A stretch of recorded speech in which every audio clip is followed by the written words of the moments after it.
Thank you for joining us for our 30th annual Christmas banquet. This really is truly a Christmas like no other. Although we are not gathering at the camp in person with real banquet food, we couldn't bear the thought of skipping a year without remembering our faithful camp friends. We enjoyed Dr. Dennis Swanberg at our Christmas banquet of 2018 and are bringing him back to you this year on video. So, we invite you to get comfortable with a cup of hot chocolate and get ready to laugh with Dr. Dennis Swanberg, America's Minister of Encouragement. Those gifts that I would get at Christmas. Sometimes they were just simple gifts. Sometimes, I always got from my Grandma Johnson, soap on a rope. Do you remember that one? I mean, Avon. She loved Avon. Had a whole closet full of Avon because that's the only person that would go all the way out to the country to see her. And she would always buy something from the Avon lady because she knew that then the Avon lady would come back and she'd have a visitor. So we always got Avon stuff. You know what? I'm getting on up there, but my grandma's been gone a long, long time. My mama, Pauline Bernadine, she's 91. But you know what I still get at Christmas? Somehow, some way, I don't know how it happens, but underneath the tree, all of a sudden there's a gift to Denny. Grandma called me Denny. And I'll open it up, and somebody got me soap on a rope. Hello. And get you right there. We'd all get some jammers, the kind that had the feet in it. We always, at Christmas time, we'd get a toy. I always wanted a G.I. Joe. But what did I get? I got the knockoff brand. I got Stoney. His arms didn't move and bend. But I loved those Stoney. Hey, matter of fact, I'll tell you something. I still got Stoney. And my grandson gets to play with Stoney now, all these years later. Man, Christmas. We would eat, mashed taters. Grandma and my aunts and my mama, they can mash them taters. I'm gonna tell you what, they got that hanging down part on their arms, and that's a gift. If you've got hanging down part, that's a gift. And man, they can mash, and sometimes they'd be going at it, and sometimes they'd be going so hard at it, talcum powder would be poofing out from under, land on our food. I mean, they wore too much talcum powder back then, but you're on the farm. You know what I'm saying? And it helped with perspiration. Well, they'd mash them taters, and talcum powder's poofing up and landing on our food. Our food looked like powdered donuts from Shipley's. Those are some great memories. I remember my grandpa would put red beets on my plate. I always sat between my grandpa and my daddy. And man, just beet juice went everywhere. I said, Grandpa, I don't want the beet juice everywhere. He said, it all ends up in the same place. Oh my gosh, Christmas time. Can't beat Christmas, can you? At the very end of Christmas, my grandpa would say these words. He didn't say much, but he'd say, there's still something on the Christmas tree. Well, we all knew what it was. Every Christmas, we got the same thing from my Grandpa Johnson. Now, my Grandpa Johnson, you got to get this picture of him. All he wore was overalls. Are you with me? He, a farmer and a mechanic. And we knew after we'd opened up all of our gifts, he was going to say, there's still something on the tree. Well, we knew. There are little envelopes hanging on the tree, Christmas tree limbs, and we knew what it was. We all knew we're getting it the same every year. And we'd open it up, and it would be a silver dollar. Every Christmas, I got a silver dollar from my Grandpa Johnson. I thought I'd bring some of them. I thought I'd just bring, there's another one, 1921. Here's one, another 1921. Here's a 1880. Here's another one, 1921. Every Christmas. Now, I just brought 4 with me. I've got about 22. I should have more, but I was an idiot. And I'd spend them. Out of all the Christmas gifts I've gotten over the years, the one Christmas gift that I have, that I still have after all these 60 plus years, I know I don't look it, is these silver dollars. And you know why I kept them? Because that was the best that he had to give. I still got them. And I've got plans with my grandkids to start giving them some of these silver dollars, to let them know that when it comes to Christmas, when it comes to Jesus, you give him the best you got. And you know what I'm thinking about it? And when I read my Bible, when Jesus was born, they went there to Bethlehem. They get there, and they couldn't stay in the inn. There was no room for them in the inn, so they had to go out there to camp. They had to go down to the heart of Texas, or the heart of Bethlehem camp. And they stayed out there. But it was out there that where Jesus was born, is where the shepherds came, because they saw, the star, and the angels sang, and then the wise men came. Outside, I tell you, camp is still where it's at.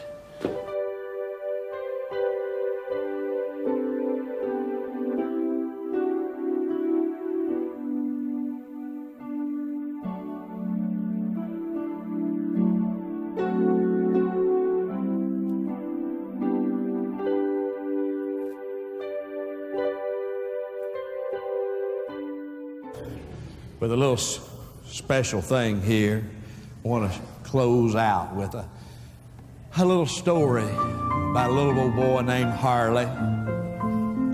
Harley was special.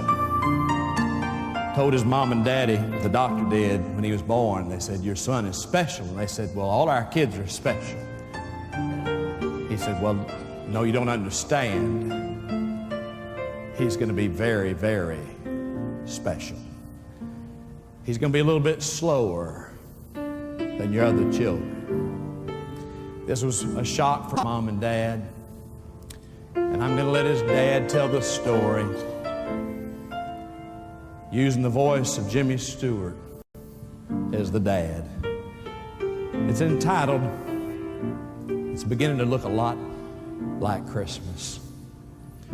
I remember when they came out to the waiting room and they told me, your son is okay, but he's special. He's going to be a little slow. And I said, "Well, I ain't the fastest thing there is around." They said, No, we're talking a different kind of slow. And then I understood where they were coming from. It was hard to swallow. Why did God allow that to happen to me at Christmas time? He was our Christmas baby. He was the last of our 5. Why would God do that to me at Christmas?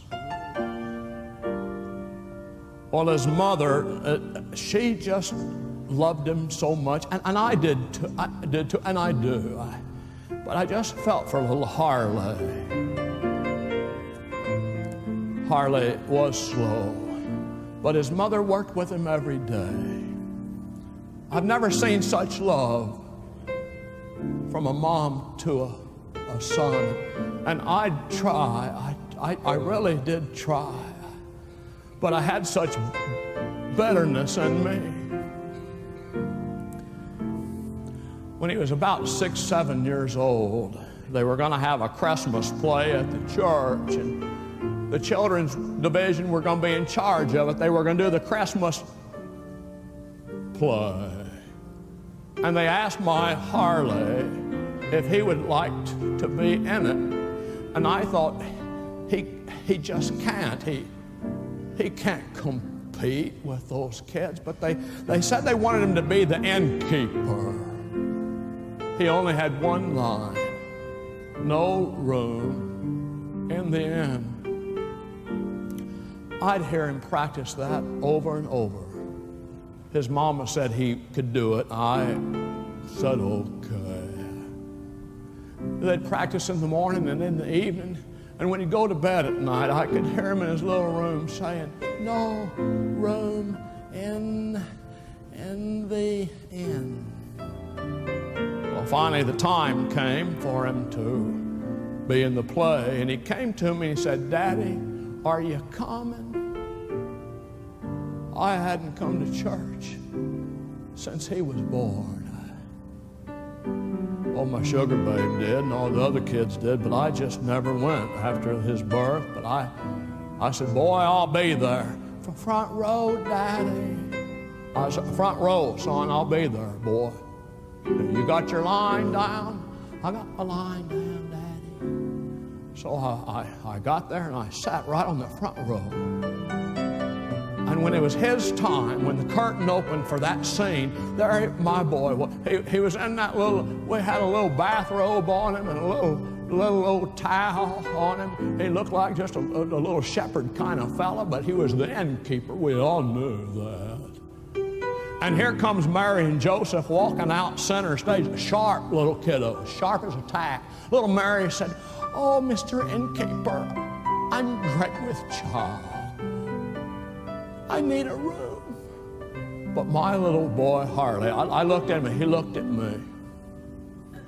And he said, "No room in the inn." And I looked at him and he looked at me and he gave me a thumbs up. And I gave him a thumb back as my boy.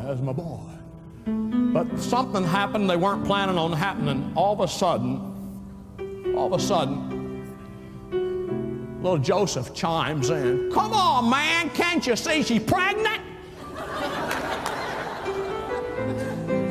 She needs a room.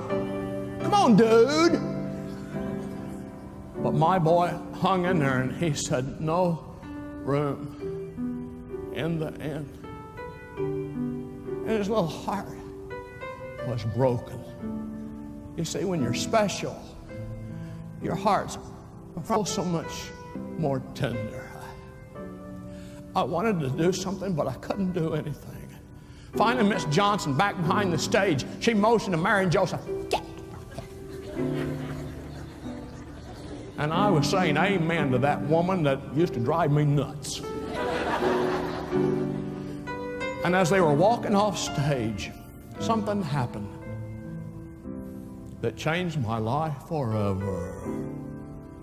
My little boy, Harley, stepped out center stage with eyes all aglow and said, Wait!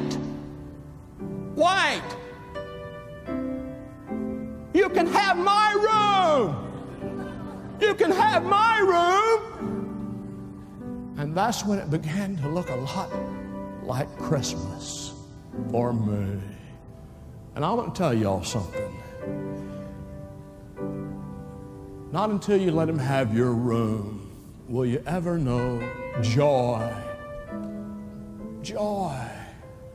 Joy to the world. The Lord is come. And I just want to encourage you this Christmas and every Christmas. Let him have your room. I did. And what a happy room it is. Merry Christmas. Let him have your room. Merry Christmas.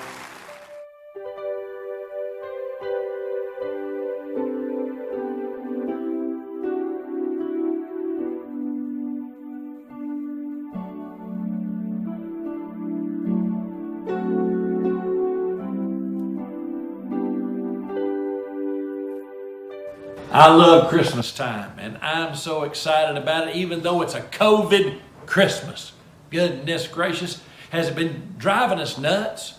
It has me. My wife Laurie and I, we've been married 41 years, but we've been together more since March than ever before.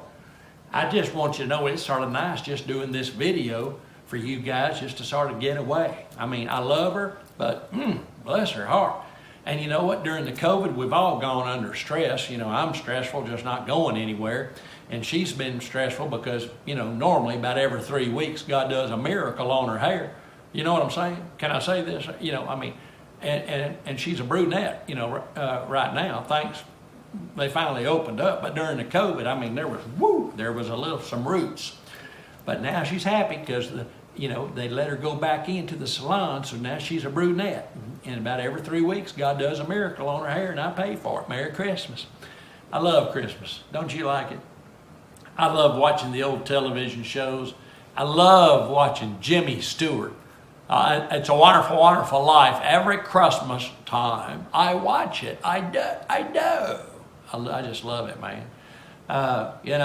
Even politicians can get sort of Christmas oriented during Christmas. Okay, here's my Republican, Ronnie Reagan. Well, yes, may I just say this? Nancy and I always enjoyed Christmas. And may I just add this? Nancy was a great president. Whatever she said do, we did. And especially at Christmas time. Well, yes. And then, Bill Clinton. Hey, let me just say this, okay? God bless you. God bless America. I do miss the White House. We had a great Christmas tree. All the trimmings. You know what I'm saying? Merry Christmas. I loved all that stuff. At Christmas time, it's just great. But COVID it's been tough, been tough on all of us. But I'm glad to know that when Jesus came, joy to the world, the Lord is come. If you want to be happy, that's determined by, what happens. But joy is a choice. And Christmas reminds us of that. Joy to the world, the Lord is come. May your joy be full. I'll tell you what, every morning when I get up, I like to have my cup of coffee. And hey, how you like this cup? Isn't that good? The old Heart of Texas coffee cup. And when I drink my cup of coffee out of that, I pray for them. You can't beat a camp. You can't beat it. Listen, I pastored 22 years. And then in 1995, I left the pastorate. Free at last, free at last. Thank God I'm free at last. As Billy Graham would say, I'm free, I'm free, I'm free, I'm free indeed. Well, the last 25 years I've been on the road traveling, speaking, and a lot of those places have been at camps, like Heart of Texas.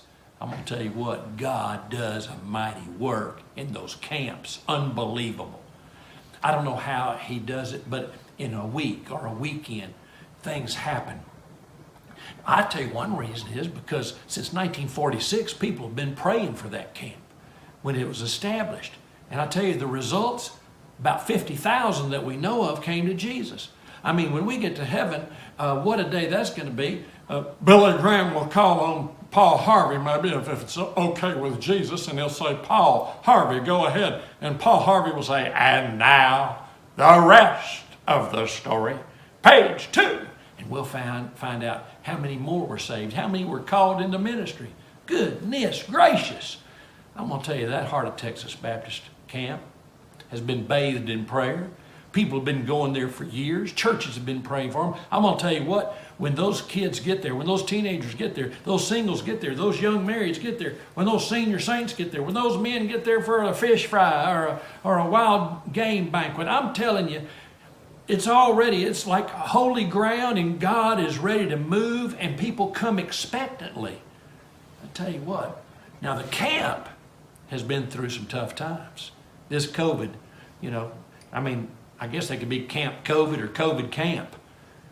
Sometimes I think we may have to be COVID catacombs one day. But I'll tell you one place I'm for sure God can bless is when God's people come together at camp. I know that sometimes we have to have isolation. You know what I mean? Like old Barney Five would say, now there are times when you need to isolate yourself. But it's not, that can be dangerous. Duke, let me tell you something. And listen up and listen good. We're always better together. You hear me? Come together, encourage one another. Now that his day is drawing near. You hear me? Yahaya, Mahaya. Mr. Haney, I'm telling you something. When you come to camp and bring everyone and you come together, you play together, you eat together, and all of a sudden God is moving now that his day is drawing near. Listen, Heart of Texas. if you're going to make an investment this year, you need to make it for them to help sustain. Hey, they got that zip line, and that thing is awesome. I don't know if it's quite paid for. Someone could probably pay that off right now, write a check, or do it on PayPal, however you do that. A little credit card in honor of Dave Ramsey, just fork it over. Finish paying that off, give a little extra. If everybody chips in, we can meet that $200,000 shortfall because of the COVID all summer and be ready in May to see God do a mighty work when things open up and we really find out that we are better together. We'll be ready, and they'll be blessed because you are stepping up to the plate now. We want them to have a cup of coffee in May with joy on their face, knowing that God has provided. God's people have responded. Hey, Christmas, you can't beat giving good gifts that last. I just want to encourage you to keep the camp in your mind, in your heart. One more time, Billy Graham, a slew of people. Billy, and I want you to think about them and pray for them, and we'll send you literature if you need it. And Barney, whatever you do, you can do it. Just fork it over. This body's a lethal weapon, but I'm going to tell you, the Spirit of God, it's even greater. Johnny Stewart, no man is a failure who has a friend, and I know that you're a friend.